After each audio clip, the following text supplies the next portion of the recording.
அளப்பெரும் கருணையாளன் அல்லாஹ்வினை போற்றியவனாக புகழ்ந்தவனாக எனக்கு தரப்பட்ட தலைப்பான காலம் பொன் போன்றது என்ற உரைக்குள் செல்கின்றேன்.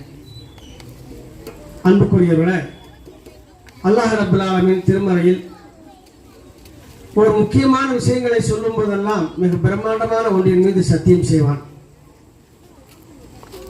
அவ்வாறு செய்யப்பட்ட பல சத்தியங்களில் ஒன்று வல் அஸ்ர், காலத்தின் மீது சத்தியமாக. இந்த இன்சான லஃபீ ஹுஸ்ர் இல்லல் லதீன ஆமனூ வ அமிலுஸ் ஸாலிஹாத். காலத்தின் மீது சத்தியமாக மனிதர்கள் எல்லாம் நஷ்டத்தில் இருக்கின்றார்கள்.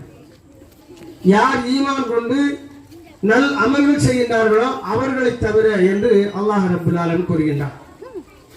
இந்த உலகத்தில் திரும்பவும் மீட்டப்பட முடியாத ஒரு விஷயம் இருக்கிறது என்று சொன்னால் அது காலம்தான். நாம் இழந்துவிட்ட நேரம். இந்த உலகத்தில் எல்லாத்தையுமே நம்ம திரும்ப மீட்டு கொண்டு வருவதற்கான வாய்ப்பு எல்லாம் கொடுத்திருக்கிறோம். நீ நம்ம பொருளாதாரத்தை வந்துட்டா திரும்ப கொண்டு வந்துடலாம். நம்மளோட கண்ணியம் போயிட்டா இன்னொரு நிகழ்வின் மூலமாக கண்ணியத்தை கூட மீட்டு கொண்டு வந்து விடலாம். எல்லா விஷயங்களையும் மீட்டு கொண்டு வந்து விடலாம். ஆனால் நான் இப்பொழுது உரையை ஆரம்பிக்கும் போது இருந்த நேரம் இருக்கிற 2 நிமிஷத்துக்கு முன்னாடி அதை என்னால் செய்ய முடியாது. யாராலையும் மீட்டு கொண்டு வர முடியாது. கடந்தது தான். இந்த காலத்தை பொறுத்த வரைக்கும் நாம் கருத்தில் கொள்ள வேண்டிய மிக முக்கியமான விஷயம் என்னவென்று சொன்னால், ஒவ்வொரு மனிதனுக்கும் அவனுடைய தாயின் வயிற்றில் இருக்கும் பொழுது அவனுடைய ஆயுட்காலம் நிர்ணயம் செய்யப்படுகிறது. அங்கேயே நமக்கு காலத்தை அல்லாஹ் ரப்பல் ஆலமீன் இந்த பூமியில் வாழக்கூடியதை நிர்ணயம் செய்து விட்டார்.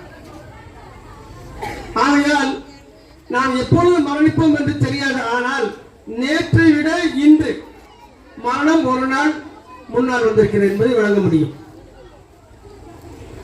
ஆகையால் நாம் கழிக்கின்ற ஒவ்வொரு மணித்துளிகளையும் ஒவ்வொரு நொடிகளையும் நமக்கு பயனுள்ளதாக ஆக்கிக் கொள்ள வேண்டும். அவங்கதான் புத்திசாலி. உங்களுக்கு ஹாசியமா ஒரு விஷயத்த சொல்றேன். என்ன பண்ணா, உங்களுக்கு ஒரு 10 நிமிஷம் தரப்பட்டு ரூமுக்குள்ள விடுவோம். கையில எந்த விதமான பையை கொண்டு போக கூடாது. உள்ளுக்குள்ள பூரா என்ன இருக்கு? அவ்வளவும் தங்க கட்டிகளா இருக்கு, நகைகளா இருக்கு. கண்டிஷன் என்ன? உங்களால முடிஞ்சதை கொண்டு வாங்க சொன்னா நம்ம என்ன செய்வோம்? பாக்கெட்ல எடுத்து வைப்போம். பை கொண்டு போக கூடாது. பாக்கெட்ல எடுத்து வைப்போம். 2 கையில எடுப்போம். கடைசியில் என்ன செய்வோம்? ஆசை அதிகாரம்ல வாயில ஒரு கட்டிய லாஸ்ட்ல கவிட்டு வெளியில வருவோம். இதான் யதார்த்தம். நமக்கு சூழல் அதான் செய்வோம். அப்ப நமக்கு நல்லா தெரியுது, இருக்கப்பட்ட நேரத்தில் கிடைக்கக்கூடியதை எடுத்துக்கொள்ள வேண்டும் தெரியுது. ஆனால் பொருளாக இருந்தால் அது கண்ணுக்கு தெரிவதனால் உணர்கின்றோம். ஆனால் காலம் என்பது கண்ணுக்கு தெரியாததுனால நாம் நேரத்தை செய்யறோம், வீண் விரயம் செய்து கொண்டிருக்கின்றோம்.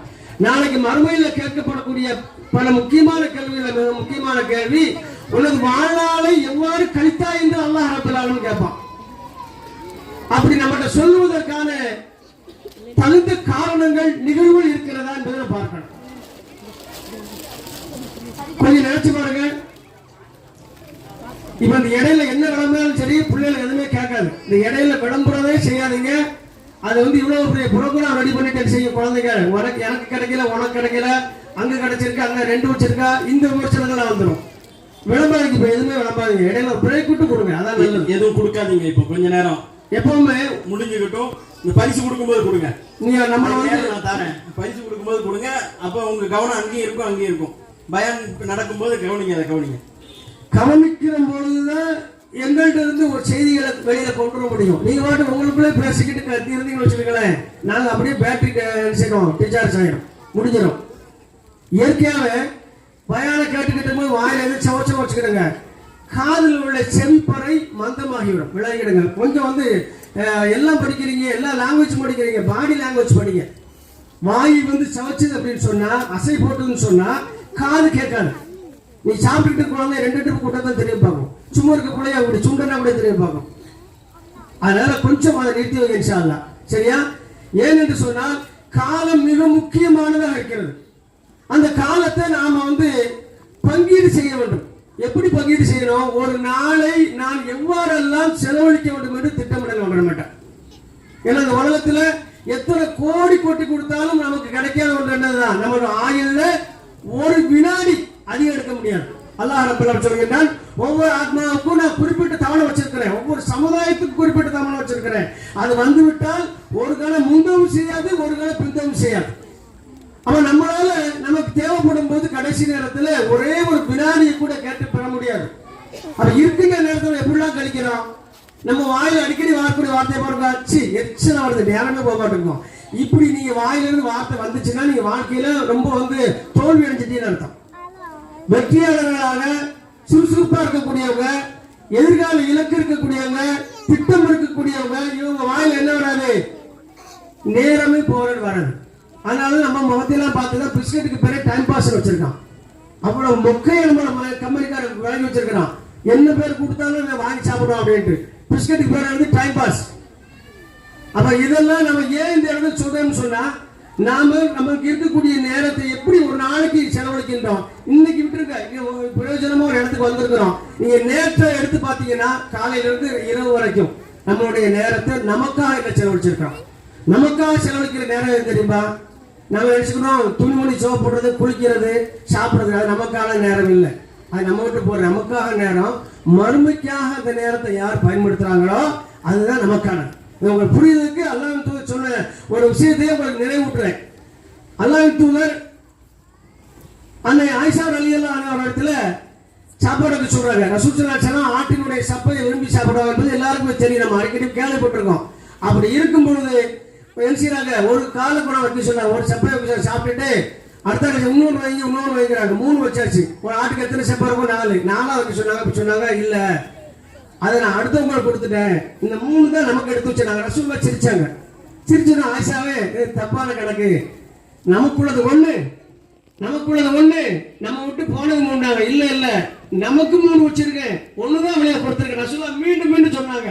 3 சொன்னாங்க. ஏன் சொல்றீங்கன்னு, அடுத்தவங்களுக்கு எதை கொடுத்தோமோ அது மறுமைக்காக நம்ம எடுத்து வச்சிருக்கோம். அதுதான் நமக்கு புரியுது.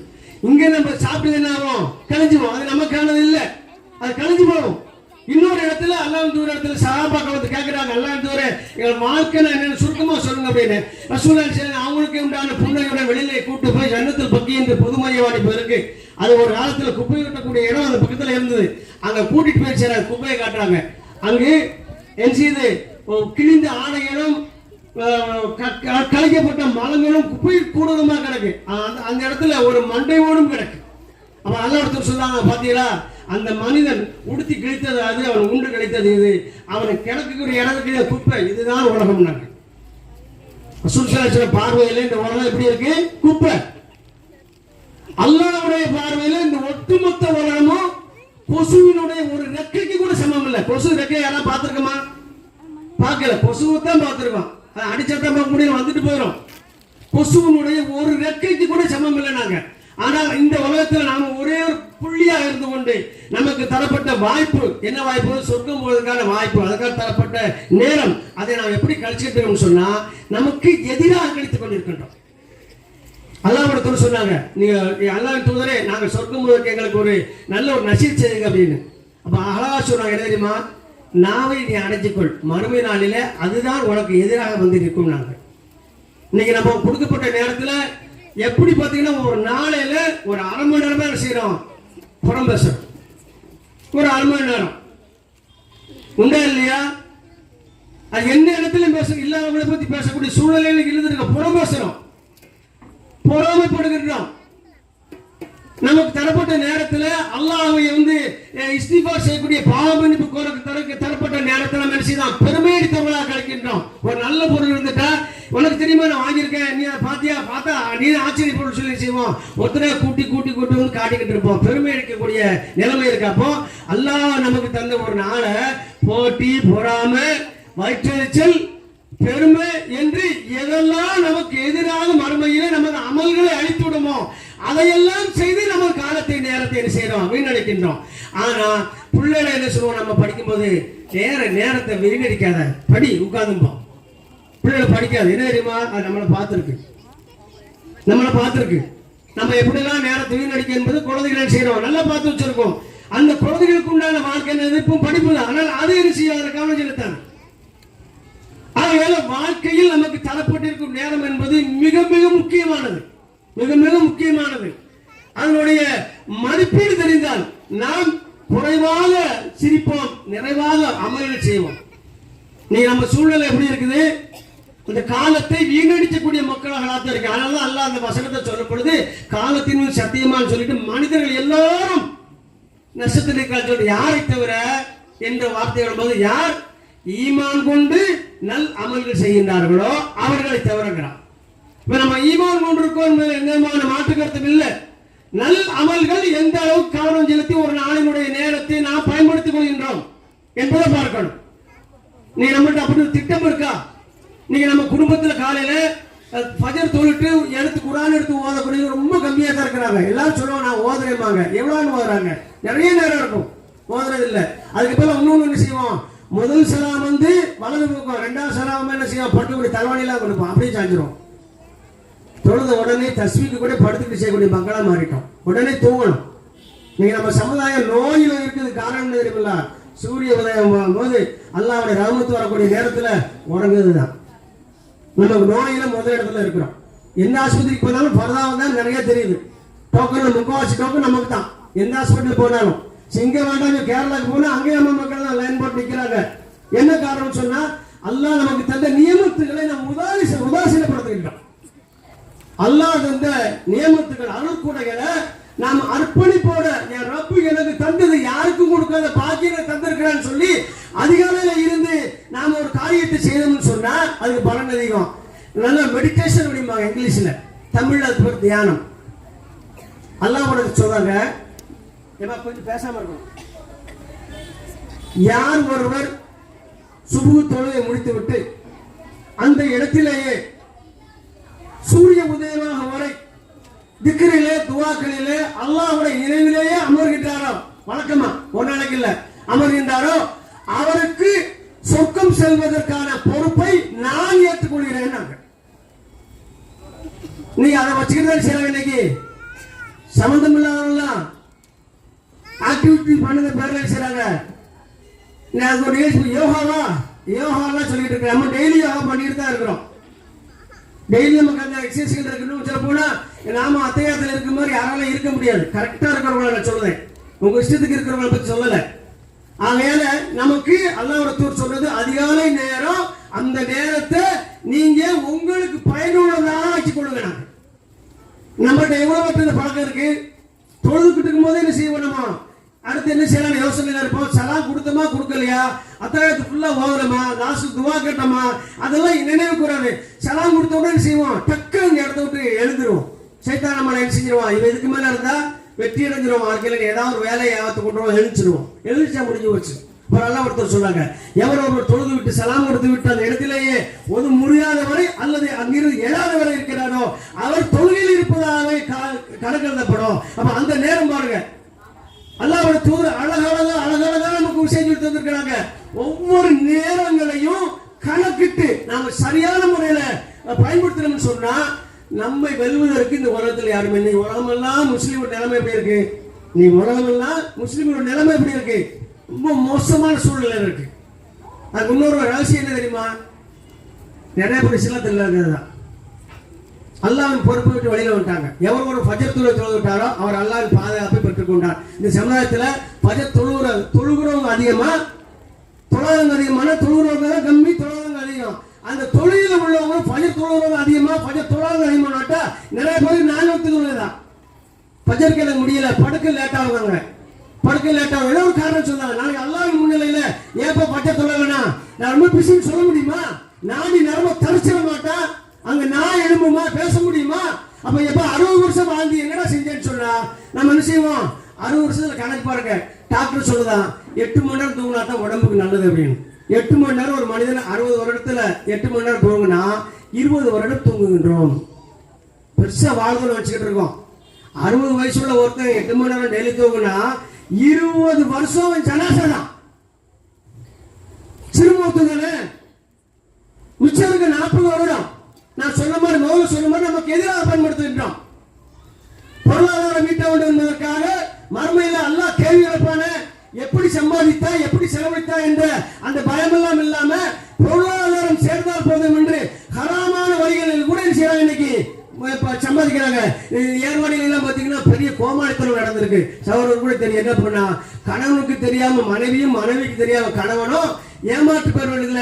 நீ 1 லட்சம் கட்டினா மாசம் 10,000 சொல்லி வச்சிருக்க, நிறைய கட்டி பல கோடி அடிச்சுட்டு அவன் போயிட்டான். உங்க சமுதாயம் எப்படியா லாபம் வந்தா போதும். அன்னைக்கு ஒரு அம்மா நல்ல பரதாலாம் போட்டு நல்லா போட்டு முகத்தெல்லாம் மறைச்சு ஹிஜாப் போட அழகா நிக்கி டிஎஸ்பி ஆபீஸ் முன்னாடி அது சொல்லுது, எங்களுக்கு வந்து 10% வட்டி தார வச்சு நான் செஞ்சிருக்கேன், 4 லட்சம் ரூபா கொடுத்தேன், இது வரைக்கும் வட்டி தரல முதலும் தரல. யார் அவரு? யார் அந்த அம்மா? யாரு? முஸ்லிம் அப்படின்னு மனுஷனும் அந்த கருப்பு உடைய வச்சு தீர்மானிச்சுக்கிற வேண்டியதான். அதனாலதான் அல்லாஹ் சொன்னா, உங்களுடைய உடையலையோ உங்களுடைய உருவங்களை ரொம்ப பார்க்க மாட்டான், மாறாக உங்க உள்ளத்தை தான் பார்ப்பான். அதனால டெஸ்ட் போட்டு இந்த டெஸ்ட் கோட வச்சு அல்லாஹ் ஏமாத்த முடியாது. உள்ளத்துல ஈமான் இருக்கணும், ஈமான்ல உறுதி இருக்கணும், அந்த உறுதியை அமல்கள் மூலமாக காட்டணும், அல்லாஹ்வின் அருளுக்காக முயற்சி செய்யணும். இவ்வாறு செய்வதுதான் நல்ல அடையாளமாக இதோ என்னோட அடியான், இதோ என்னோட அடியான் என்று மறுமை நாளிலே பெருமைப்படுத்துவாரே ஒழிய நாம் நினைக்கிறது போல ஒரு குறிப்பிட்ட ஆடையை போடுவதினால் அல்லாஹ்விடத்துல எந்த விதமான நன்மதிப்பு பெற்ற முடியாது. நல்ல பண வட்டியெல்லாம் பண்ணிட்டு அதுக்கு புர்கா போடணும். வட்டிக்கு 10% வட்டி கிடைக்கணும்னு செய்யறா பரதாவத்தான் போட்டுக்கிறா. சில லாட்ஜிகள்ல ரைடு விடுறாங்க, முஸ்லிம் பெண்கள் கைது செய்யப்பட்டு கொண்டு வர. நம்ம சமுதாயம் சீரழிந்து கிடக்கிறது. என்ன காரணம்? திட்டமிடல் இல்லை, திட்டமிடல் இல்லை. அல்லாஹ்வுடைய தூதர் அந்த மக்களை கொடுமையான மக்களாக இருந்தாங்க, கொடுமையான தவறுகள் செய்யக்கூடியவர்களாக இருந்தாங்க. அவங்களை போற உலகத்திற்கு முன்மாதிரியான மிகச்சிறந்த அச்சுவர்களாக வெற்றியாளர்களாக மாத்துறாங்க. அதுக்கு என்ன காரணம்? கல்வியால் கட்டமைத்தாங்க. அந்த சமுதாயத்தை கல்வியால் கட்டமைத்தாங்க. அந்த கல்விக்கு நேரம் எவ்வாறு செலவழிக்கிறாங்க? ஒவ்வொரு வழியெல்லாம் சொல்றாங்க, அல்லாஹ்வின் தூதரை தெரிஞ்சுக்க இருக்கிறேன் ஆசையா இருக்கும், ஆனால் எனக்கு என்ன வேணும்? வருமானம் விட்ட வேண்டியிருக்கும். அதனால எனது நெருங்கிய நண்பரை நான் ஒரு ஒப்பந்தத்தின் அடிப்படையில் ஒப்பந்தம் செய்து கொண்டேன். ஒரு நாள் அவர் இருக்க வேண்டும், அல்லாஹ் தூதருடனே இருக்கணும். அல்லாஹ் தூதர் சொல்லக்கூடிய செய்தியை போறோம். இரவில் வந்தவுடன் எனக்கு சொல்லுவார், நான் என்ன சம்பாதித்தேனோ அதுல இருந்து அவருக்கு தேவையான கொடுத்து விடுவேன். மறுநாள் நான் இருப்பேன், அவர் சென்று விடுவார், நான் கல்வி கற்றுக்கொள்வேன். இன்னைக்கு நமக்கு எப்படி இருக்கு? பட்ஜெட் தொழுத்து எல்லா பள்ளியிலையும் செய்றாங்க. 2 வசனம் 3 வசனம் ஓதி சின்ன ஒரு ரசீது போட்டாங்க, 7-8 நிமிஷம் செருப்பத்திட்டு நம்ம ஓட்டம் டீ கடைக்கு அங்க போய் டீ குடிச்சிட்டு நின்று ஊர் புறணிலாம் பேசிக்கிட்டு என் பள்ளியில தொழுவாங்க. அதிகாலையில பஜனுக்கு வந்த ஒரு நிலைமை தான் நான் சொல்லிட்டு இருக்கிறேன். முன்சப்புல இருந்த ஒரு நிலைமை இது. அப்ப நேரத்தை எப்படி செலவிடுதோம்? அல்லாஹ்வுடைய வசனத்தை கேட்பது கூட ஒதுக்கிறது இல்லை. நேரம் செய்யறோம், பள்ளியை விட்டு விரண்டோடுகின்றோம். பள்ளியை விட்டு விரண்டோடு எப்படி ஒரு நல்ல ஒரு மூமினாக மாற முடியும்? அப்ப நல்ல ஒரு விஷயத்தை விளைவிக்க எனது நேரம் மிக முக்கியமானது, அது எனக்கு எதிராக பயன்படுத்த மாட்டேன். எனது நேரம் மிக முக்கியமானது, அது மறுமையிலே நான் அல்லாஹ்விடத்தில் நான் கூலி பெறுவதற்காக பயன்படுத்திக் கொள்வேன் என்று யாரெல்லாம் உறுதி கொள்கின்றீர்களோ அவர்கள் தான் புத்திசாலி, அவர்கள் தான் சிறந்த மூமின்கள். இன்னைக்கு அந்த நிலைமை நம்ம சமுதாயத்தில் இருக்குதா? இல்ல. அந்த நிலைமை இந்த சமுதாயத்தில் இல்ல. ஆண்கள் எல்லாம் ஒரு போக்கில் போறாங்க, பெண்கள் எல்லாம் ஒரு போக்கில் போய்கிட்டு இருக்கிறாங்க. பள்ளிகள் எல்லாம் காலியாக இருக்கிறது. பள்ளிகள் நிறைய இடத்துல கட்டுறாங்க, பள்ளிகள் எல்லாம் காலியாக இருக்கு. பள்ளிக்குள்ள போய் தொழும்போது அந்த நிகழ்வு தெரியும். 5 செப்பு இருக்க இடத்துல அரை செப்பு தான் இருக்கு. மச்சமெல்லாம் எங்க போறாங்க? மிச்சமுள்ள மக்கள் எங்க போனாங்க? அல்லாஹ் விட்டு விரும்போடு விட்டார்களா? அல்லாஹ் அருளில் அவர்கள் நம்பிக்கை விட்டார்களா? இல்ல. இந்த உலக விஷயத்தில் இருக்கிறாங்க. மெயினா அவங்களுக்கு என்ன தெரியும்னு சொன்னா, மரணம் வந்து விட்டால் என்னால் எதுவுமே செய்ய முடியாது. ஒரு திக்ர் சொல்ல முடியாது, ஒரு சுப்ஹானல்லாஹ் சொல்ல முடியாது, ஒரு அல்ஹம்துலில்லாஹ் சொல்ல முடியாது. மலக்குல் மௌத் முன்னால வந்து நின்னுட்டாங்க அப்படின்னு சொன்னா எல்லாம் முடிக்கப்பட்டு விடும். அதான் அல்லாஹ் சொல்றான். அந்த நேரத்தில் சிலவர் கேட்பான், எனக்கு மீண்டும் என்ன திருப்பி அனுப்பு, நான் மீண்டும் செய்யறேன், போய் நல்ல முறையெல்லாம் செய்யறேன் அப்படின்னு. அப்ப அல்லாஹ் சொல்றான், இவன் அனுப்ப போறது இல்ல. அனுப்புனா நீ என்ன செஞ்சுட்டு இருந்தா அந்த தொடர்பான வழிய நல்லவன் செய்ய மாட்டான். நம்மளை பத்தி நம்மளை படைச்ச ரப்புக்கு தெரியாதா? அதனால அல்லாஹ்விடத்துல நாம நன்மதிப்பு பெற வேண்டும் என்றால், நற்கூலி பெற வேண்டும் என்றால் நேரங்களை வீண்வரியம் செய்யக்கூடாது. காலம் பொன் போன்றன்னு சொல்றாங்க. எனக்கு அதுல கூட உடன்பாடு இல்லை. பொண்ணெல்லாம் செஞ்சிடலாம், வாங்கிடலாம், எவ்வளவு வேலை முன்னாலும் வாங்கிடலாம், அது பிரச்சனை இல்லை. அதை விட ஒன்று, அதுக்கு விலையை நம்ம மதிக்க முடியாது, நிர்ணயம் செய்ய முடியாது. அதை விட மிக பிரமாண்டமான ஒரு விஷயம் வாழ்க்கை. நம்ம காலம் வந்து மிக மிக முக்கியமானது. அதை யாரு கணக்கிட்டு சரியான வழியில அவர்கள் அமைத்துக் கொண்டார்கள் வாழ்க்கையை, அவர்களுக்கு மறுமையில மிகப்பெரிய வெற்றி ஒன்று காத்துக் கொண்டிருக்கிறது. யார் இந்த உலகத்தில் கொடுக்கப்பட்ட ஆயுளை காபிர்களை போல, அல்லாஹ்வை பற்றி அறியாதவர்களை போல, கல்வி அறிவு இல்லாதவர்களை போல சாதாரணமாக உண்ணவும் தின்னவும் முடுக்கவும் கிழிக்கவும் கழிக்கவும் இந்த பூமியில குழந்தை குட்டிகள் பெற்றுக் கொள்வதும் வீடுகளை கட்டிக் கொள்வதும் மாத்திரம் இதில் தவறில்லை, செய்யணும். இதில் மாத்திரம் விஷயத்துல நம்ம தோல்வி அடைஞ்சிருவோம். இஸ்லாமே தானே, அல்லாஹ் வணங்குவது இஸ்லாம் இல்லை, அல்லாஹ்வை மட்டும் வணங்குறதுக்கு பேர் இஸ்லாம். ஆனா உலகத்தை விரும்புற தப்பு இல்லை, உலகத்தை மட்டும் விரும்புறதுதான் தப்பு. அதனால இனி வருங்காலத்தில் ஆகும், நீங்க பெண்கள் தான் அதிகமா இருக்கிறீங்க, பின்னால கொஞ்சம் ஆண்கள் இருக்கிறாங்க, அல்ஹம்துலில்லாஹ் பிரச்சனை இல்லை. சில செய்திகளை நினைவூட்டுக்கிட்டேன். என்ன அப்படின்னா, ஒரு நாளில் எவ்வளவு நேரம் நமக்கு அல்லாஹ்விடத்துல நன்மை பட்டு தரக்கூடியது மாற்றுகின்றான்னு பாருங்க. நான் குழந்தைகளை கூட அடிக்கடி சொல்லுவேன், நான் கிளாஸ்ல கூட சொல்லுவேன் தெரியுமா, வீட்டை விட்டு நீங்க சிங்கிளா கிளம்பிட்டீங்க, வழியை என்ன செய்யுங்க, திக்ர் செஞ்சுட்டே இருப்பாங்க, உங்களுக்கு தெரிந்த துவாக்களை வாங்கிட்டே இருப்பாங்க. அல்லாஹ் ஒருத்தர் சொல்றாங்க, யார் ஒரு வீட்டை விட்டு வெளியில் கிளம்பும் பொழுது அல்லாஹ்வுடைய திக்ர் செல்கின்றாரோ அவருக்கு பின்னால் கொடியை ஏந்தியவாறு ஒரு வானவர்கள் கூட்டமே செய்யல, அவருக்காக பாவமணி போடுவதாக பாதுகாப்புக்காக செய்ய பாதுகாப்பு பட பெருக்கல இசைட்டு பெரிய ஓய்வு சொல்லுங்க, அவங்களுக்கு சம்பளம் கொடுக்கல, வேலை செய்ய மாட்டான், அவங்க மௌத்து வந்தா செத்து போடுவான். இவன் சுடுதான் வேற யாரும் சுட்டு அவன் செத்து போவான். ஆனால் அல்லாஹ்வுடைய பட இதற்கெல்லாம் அப்பாற்பட்ட பலகீனத்துக்கு அப்பாற்பட்டது, அல்லாஹ் கட்டளைக்கு மாறு செய்ய தெரியாது. அந்த ஒரு படம் நமக்கு பின்னால கொடியேந்தியவாறு பாதுகாப்பாக வருதுன்னு சொன்னா நம்மள எவ்வளவு பேரு அவன் பயணத்துடைய நேரத்தை அல்லாஹ்வுடைய திக்ருல நமக்கு கழித்து இந்த பாதுகாப்பு பெற்றிருக்கிறோம். எவ்வளவு ஒரு விஷயம் அது நமக்கு தெரியல. நம்ம சமுதாயத்துக்கு நிறைய விஷயங்கள் சொல்லி தரப்படல. என்னன்னா நாம கற்றுக்கொள்ள தயாரா இல்லை. கல்வி ஆர்வத்தோட இருந்து எங்களுக்கு என்னென்னலாம் தெரியும் உங்க மகளாலையோ அல்லது இது போன்ற மனசாக்களை தொடர்புடையவங்க எங்களுக்கு வரக்கூடிய வாரம் இந்த சப்ஜெக்ட் எடுங்க எங்களுக்கு அப்படின்னு எத்தனை நம்ம அப்ளிகேஷன் போட்டிருக்கோம். ஒரு சிந்திச்சு பாருங்க, ஹோட்டலுக்கு போனா என்னெல்லாம் இருக்குன்னு இருக்கிறோம், மெனு பார்க்கிறோம், இதெல்லாம் அன்னைக்கு சாப்பிட்டாச்சு, இன்னைக்கு சாப்பிட்டு நல்லாவே இருக்காது, இது சூப்பர், இதே சொல்லிருக்கிறோம், இந்த மெனு தானே பார்த்திருக்கிறோம். ஆனால் எனக்கு கல்வியினுடைய மெனு கொடுக்கப்படணும். நான் எதையெல்லாம் எனக்கு கற்றிருக்கிறேன், எதையெல்லாம் கற்றுக்கொள்ளவில்லை, எனக்கு எதில் நாட்டம் இருக்கிறது, எதில் எனக்கு தேட்டம் இருக்கிறது என்று நம்மை சார்ந்தவர்களை நல்லா விளைக்கிடுங்க. இந்த மாதிரி குழந்தைகளா இருக்கும் போதெல்லாம் நான் இந்த மாதிரி மனசா கண்டாலே பார்க்க இப்படி ஒரு சப்ஜெக்டே தெரியாது, இப்படி உலகமே தெரியும். இன்னைக்கு நமக்கு எப்படி இருக்கு அல்ஹம்துலில்லாஹ், குறிப்பா நம்ம திருநெல்வேலி ஜங்ஷன் டவுன், இந்த ஏர்வாடி, இந்த மேலப்பாளையம் எல்லாம் கடைபிடிக்க தான் செய்யலாம். நிறைய மதரசாக்கள் தௌஹீத் சிந்தனை உள்ள ஏகத்துவ கொள்கையை போதிக்கக்கூடிய நிறைய மதரசாக்கள் தோன்றிச்சு, நிறைய சம்மர் கிளாஸ், நிறைய பிள்ளைகள் கல்விகள் இதர நாட்கள்ல பிள்ளைகள் அதிகார மதரசா நடந்துகிட்டு இருக்கு. நான் என்னுடைய வாலிபம் வர வரையும் மதரசா கண்ணாலோட பார்க்கல. உங்களுக்கு அந்த பாக்கியம் கிடைச்சிருக்கு, பெரிய பாக்கியம், அது பெரிய பாக்கியம். அப்ப நீங்க சரியாக பயன்படுத்திக் கொள்ளணுமா வேண்டாமா? இப்ப நீங்க கொஞ்சம் தான் பயன்படுத்திக்கிட்டு இருக்கீங்க. இன்னும் நீங்க நிறைய உங்களை நம்பிதான் எதிர்காலம் இருக்கு. உங்களுடைய எதிர்காலம் உங்களுக்கு மட்டுமல்ல, இந்த சமுதாயத்துக்குரியது. யா வச்சுக்கோங்க, உங்களை யாரெல்லாம் சிறந்த கல்வியாளர்களாக வரீங்களோ அப்ப நீங்க நிறைய மாணவ மாணவர்களுக்கு நீங்க பொறுப்பேற்கணும். நீங்கள் யாரெல்லாம் பெரிய தலைவர்களாக உருவாக்க போறீங்களோ உங்களுக்கு நிறைய வழியெடுத்து செல்ல வேண்டிய இடத்துல இருக்கிறீங்க. அதற்காக நீங்கள் இப்போது நேரத்தை செலவிட்டால் மட்டும்தான் நீங்க வாழ்க்கையில வெற்றி விட முடியும். பிசினஸ் கிளாஸ் ட்ரைனிங்ல முதல்ல சொல்லக்கூடிய பாயிண்ட் என்ன தெரியுமா? முதலீடுகள்ல சிறந்த முதலீடு, இன்வெஸ்ட்மெண்ட்ல சிறந்த இன்வெஸ்ட்மெண்ட் என்ன தெரியுமா? யுவர் டைம் அப்படிமா, உங்களுடைய நேரம் தான். யார் உங்களுடைய நேரத்தை செலவு செய்கின்றீர்களோ சரியான விஷயத்திற்கு அவர்கள் தான் வெற்றியாளர்கள். சில எப்பவுமே சொல்லிட்டு போயிட்டா, அல்ல ஒருத்தர் எப்பவுமே சொல்லிட்டு போயிட்டாங்க, சாப்பாடு நடைமுறைப்படுத்தினாங்க. நீங்க நம்மளுடைய நிலைமை எப்படி இருக்கிறது? ஆக இனி வரும் காலங்களில நேரத்தை வீணடிப்பதில் என்ன செய்யுங்க, கொஞ்சம் கவனம் எடுத்து அந்த நேரத்தை நமக்கு சாதகமாக அல்லாஹ் அந்த நியமித்தது. நான் இன்னைக்கு சூரியன் உதிக்கும் போது நான் எழுந்து விட்டேன், நான் மரணிக்கவில்லை என்பது பெரிய ஒரு பாக்கியம். அது என்ன பாக்கியம்? அல்லாஹ்விடத்துல பாவ மன்னிப்பு கோருவதற்கான பாக்கியம், அல்லாஹ்வை திக்ர் செய்வதற்கான பாக்கியம், நல்ல சதக்காக்கள் செய்வதற்கான பாக்கியம், பிறருக்கு உபகாரம் செய்வதற்கான பாக்கியம். மௌத்தாட்டை அடக்கிட்டு போயிடுவாங்க, இதெல்லாம் செய்ய முடியாது. அப்ப இன்றைய நாள் எனக்கு நீட்டப்பட்டது, எனக்கு என் ரப்பு அந்த அருள்குடை. இப்படித்தான் இந்த நாளை எடுக்கணும். நாம என்ன செய்யறோம்? ரொம்ப சாதாரண மைண்ட் செட். ராத்திரி படுக்கும் போது காலையில என்ன சாப்பாடு செய்யணும், மத்தியானம் என்ன சாப்பாடு, எல்லாம் செய்யணும். நான் குறையா சொல்லலாமா? இதுதான் உங்களுக்கு பெரிய பிரச்சனையா இருக்கு வாழ்க்கையில. இது பிரச்சனை இல்லை, இது பிரச்சனை. நீங்க ஆசைப்பட்டதை கையில வாங்குறதுக்கு ஆசை இல்லைன்னா இது பிரச்சனை இல்லைன்னு தெரியும். நீங்க எல்லாம் ஒரு வேலை எல்லா வீட்டிலும் வச்சதுக்கு உணவுப் பொருட்கள் தேங்கி கிடக்கிறது, நீங்க உடுத்து உடைகள் தேங்கி கிடக்கிறது. அதனால எப்படி ஆயிட்டீங்க? நீங்க வறுமையை விட்டு நமக்கு நல்லா தூரமாக்கி இருக்காங்க. எனக்கு தெரிஞ்சு பட்டினியில் நடந்த ஆட்கள் யாருமே இல்லை இப்ப சமீபத்தில் நம்ம ஏரியாக்களை சொல்லுவாரு.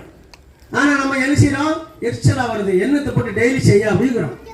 நம்ம ஒரு நாளை நம்ம எப்படி நம்ம கிடைக்கிறோம்? நமக்கு தெரிஞ்சு நியமத்தை போட கிடைக்கிறோம். எரிச்சலுங்க வார்த்தை வாயில வரக்கூடாது. ஃபர்ஸ்ட்ல சொல்லிட்டேன் நான் உங்களுக்கு.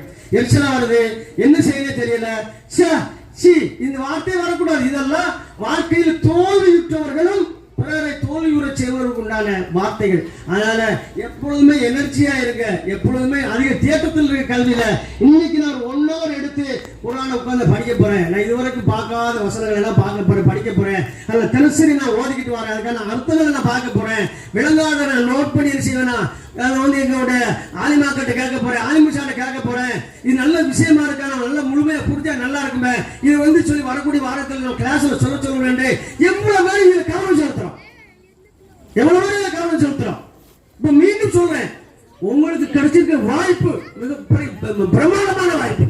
எங்களுக்கு எல்லாம் கிடைக்கலமா, ஏதோ அல்லாஹ்வோட கருணை தவிர ஒண்ணுமே இல்லை. எங்க வந்து நிக்கிறதுக்கு ஒண்ணுமே இல்லை, எங்க முயற்சியில ஒண்ணும் இல்லை. ஆனால் இன்னைக்கு உங்களுக்கு எப்படி இருக்கு, மிக பிரமாண்டமான வாய்ப்புகள் வாசல்களை திறந்து வைத்து அழைத்துக் கொண்டே இருக்கிறானால் கடந்து சென்று கொண்டே இருக்கின்றோம். அதற்கு நுழைவதில்லை. எப்படி பாங்கு சொல்லும் ஒரு முஸ்லீம் அதை கடந்து போய் நிற்கிறானோ, அதே மாதிரி நீங்கள் செய்ய உங்கள் நேரங்கள் முடியக்கூடிய நேரங்களை சரியாக பயன்படுத்தாமல் அதை கடந்து செல்வதாக இருக்கின்றோம்.